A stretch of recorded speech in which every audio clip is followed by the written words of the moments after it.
বেঁচে যে আছি এটাই আশ্চর্য ব্যাপার। সকালে দাঁত মাজার জন্য টুথপেস্ট নিলাম, এর মধ্যে নাকি ক্যান্সারের উপাদান।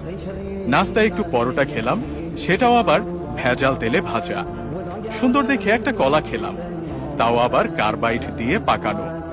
চাঙা হওয়ার জন্য এক মগ কফি নিলাম, সেটাই নাকি কফির গুঁড়ো কম, তেঁতুল বীজের গুঁড়ো বেশি। কাঁচা বাজারে গেলাম টাটকা শাক সবজি কেনার জন্য, কিনবো কি, সব তো হাইব্রিড সার দিয়ে ফলানো।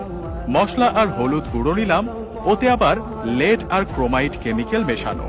সয়াবিন তেল দিয়ে রান্না করব, সেই তেলের অর্ধেকই নাকি পাম অয়েল মেশানো। মাছ মুরগি খাবো, কিন্তু সেগুলোকে ভেজাল পোল্ট্রি ফিড খাইয়ে বড় করা হয়। গরমের দিনে একটু তরমুজ খেতে মন চাইলো, সেটা নাকি পটাশিয়াম পারম্যাঙ্গানেট দিয়ে লাল করা। বাচ্চাকে আমলিচু খাওয়াবেন, ওগুলোও তো আবার ফরমালিন দেয়া। একটু মিষ্টি খেতে মন চাইলো, জিলাপি নিলাম, সেটা নাকি